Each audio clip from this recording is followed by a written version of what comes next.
Hello, I am Cindy from Cindy's Creative Cards, and today I'd like to share with you two techniques that I think really can make your cards outstanding. So what we'll do today is I'm going to show you first what we're going to do, and then we'll do it. So I'm going to pull the camera down and we'll get started. Hang on just a second. Let me get this right. There we go. Okay. So this is what I wanted to show you.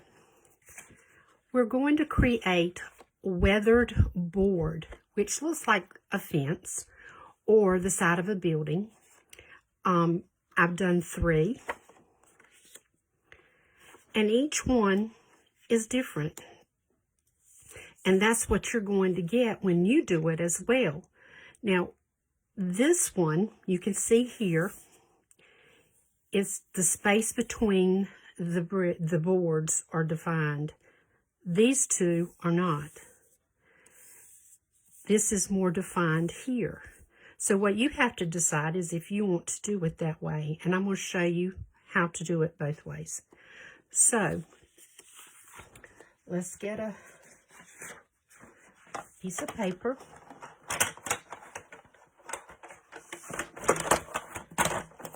My goodness. And a stamping foam pad. This will help me to keep my pad from getting ink on it. We're going to be using smoky slate. You can use other colors, black, you can use brown. I found that this was my favorite, so that's what we're going to do today. So I'm going to open it. And what I have done here with this sheet of this little piece of paper, which will be my card front, is I scored it here 1 inch apart, each one. Now, you can use your scoring board, but I just used my paper trimmer because it has a scoring feature on it. So if I were to take this piece of paper, and remember not to use the cutting blade, score it. And it's best if you go up and down with this in order for the indention to be done well enough that it will show up. And these are 1 inch apart. Now you could do it where it is not that far apart, and your boards will be narrower and more well defined, actually. So I've done that. Now I've got my ink, and I'm going to take this ink pad. It is what I'm going to use to do this weathering on this piece of paper. Now, I've turned it where the indention, the raised portion, is down on the back of the paper. You could do it the other way, but it's not going to look like the indention or the space in between the boards. Okay, so what you're going to do is use a method that's called the kissing technique. You're going to very lightly touch your paper. If you touch it more than that, then you're going to end up with, like right here, you sort of see a line where the edge of the ink pad was. That's what you'll get, and it'll be very well defined. And I don't want that. So, now in some places, you might do it a little darker. Like I'm going to do it just a tad over here, because that looks more normal. Now this edge didn't get very much, so I'm going to come back.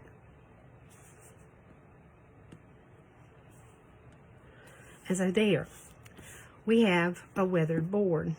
Now, I want these indentions to be darker because I want it to look actually like the space in between the boards. So I'm just going to slightly bend this on the crease there.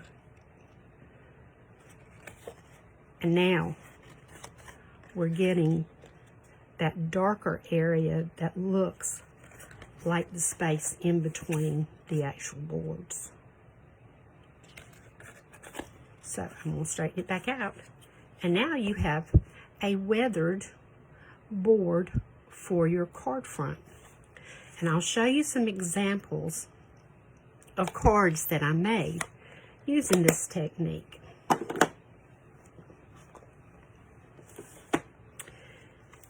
This is a card made using the Birds and Branches stamp set, which is newly retired. It is in the old catalog that just retired on page 108. And here is the card. These boards were narrower because I only did it a 1/2 inch instead of the 1 inch. Here's the next card. This is a 1 inch. And you can see right here where I put more ink to make it look sort of like a knot or just a scrubbed place, weathered place. And even here, these spaces are different. And this is the Garden Birdhouses stamp set, page 96 of the new catalog. And it was also in the old catalog. The next one is the Happiness Abound stamp set that is listed on page 109 of our annual catalog. And here is a card made with that. And see, I have more of the darkness here, and you can see more of the card there. And it looks like flowers on that weathered board, like maybe trailing up. Then the next one, you don't see as much of the weathered board, but it does give that impression that this is a flower in front of it. And this is from the Dragonfly Garden stamp set. It's in the new annual catalog, page 105. It also was in the newly retired annual catalog. So that is 4 different cards that look very different. All right, that's the first technique I wanted to share with you today. So what we're going to do is we're going to move to the second technique. But first, let me pull this card out. If you look on this card, you see the clouds in the sky, and I want to show you how that was done. There is paper that you can buy that looks like this, but just like with the weathered board, you can create your own. So what I have here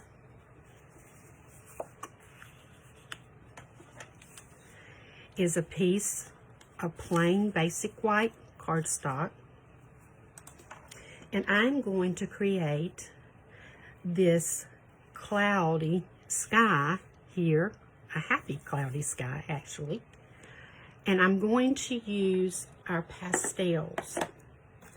They are the soft pastel assortment, sold by Stampin' Up, and I'm going to be using this color, this blue color. Now, the way I do this is I take the pastel and I rub it on a piece of scrap paper. I have a soft sponge, finger sponge. I place my cutout. Now, I just did this free-handed. I just cut out a cloud, or the shape that I thought a cloud would look like. I place it down on my paper. I get the pastel on my sponge dauber, and I just go around it like this. Now, if I want it to be more defined, I do more. Now, I can move that, and you can see it is very, very defined. I don't want it to be that crisp because I want it to look sort of wispy, and I want clouds to look like clouds will be passing through. So I'm going to go ahead, and if you notice when I'm doing this, it still looks a little wispy there. I'm not making it exactly like. I want this to go over the one I just made. It's going to go just like this.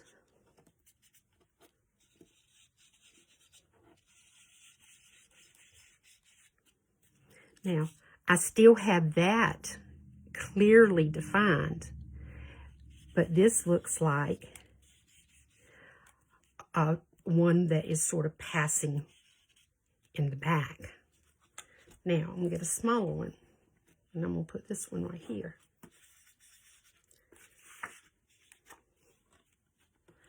I think I like it this way.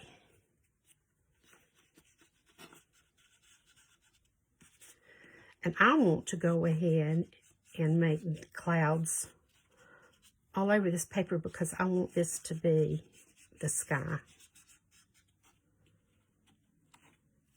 All right, there you go. And see, some of it is lighter, some of it is a little bit darker, and that's exactly what I'm looking for. Put this one down here. Let's see. I want it this way. I think I'll do it. I don't like that. Let's do this one. So I've got my pastel. And I'm going around it. And I want it to be a little bit darker than what it's coming out as.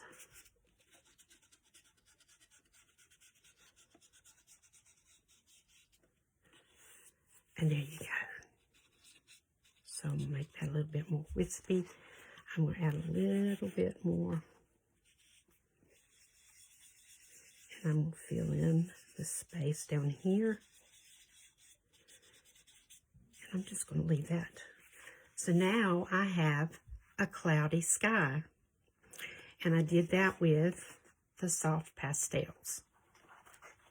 Okay, now I want to show you another way it can be done. I'm going to remove my little sponge dauber and show you this.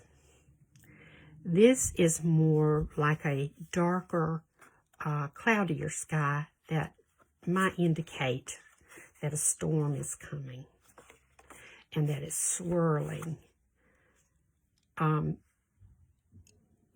This is done with ink, the ink pads. So I'm going to be using a balmy blue to do that. Here's my paper. I'm going to use the same cutouts. Now there is a little trick to doing this one. And I'm going to use a sponge dauber as well.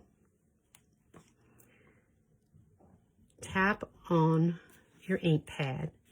Now start your ink flowing, not flowing, but start rubbing from here. If you don't, you're going to have circles spotting it like that, which you can still get away with it, but it just makes it a little more realistic. So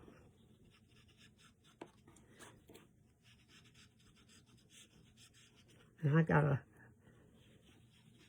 few little spots there. All right, see, I don't want that as defined, so I'm sort of going to go over it like this to make it look like a wispier. And we'll start over here.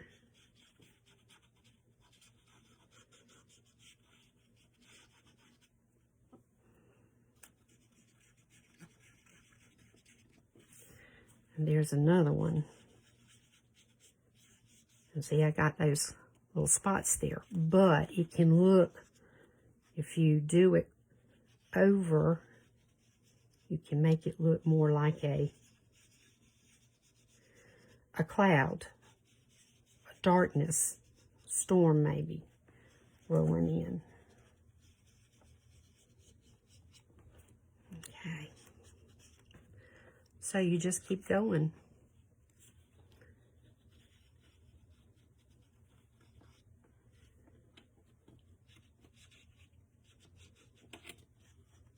Just like this. Now, I'm going to get rid of that crispness.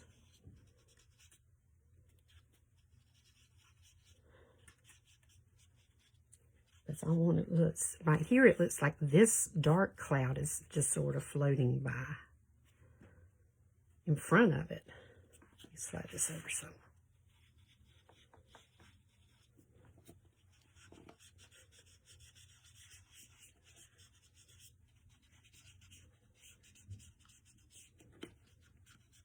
Alrighty, and then one more.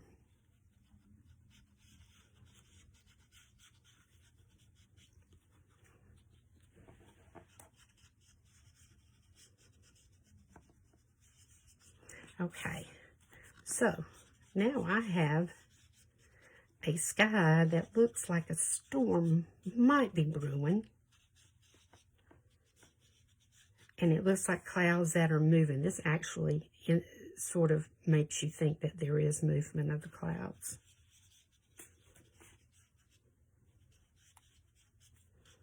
Now you can keep working with this until you sort of smooth some of this out if you prefer. And what I like here is, because this part is dark, to go ahead and just make it look like the storm is coming.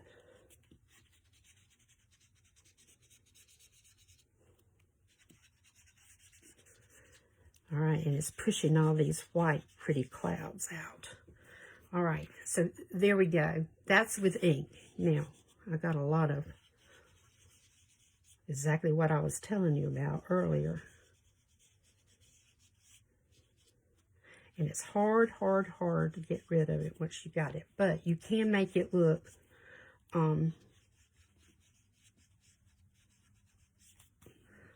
like what you want it to look like to make your card front. And a lot of times, the places like this that I really don't like, it might be covered up with whatever you're going to use this for. Okay. So that is the second technique for today. So let me bring you back up. So I am so thankful that you watched. I appreciate you taking time out of your day to come and see what I'm creating. I hope that it will help you as you make your cards. And if you're interested in any of these products, if you go to my Stampin' Up! Store, you will be able to purchase any that you like. Also, if you do not have a demonstrator, I would love to become your demonstrator. I would love to earn your business. So contact me if you need that, or if you need a catalog. I can help in any way that you might need me. So for today, I'm going to say goodbye until the next video. Thank you. Bye-bye.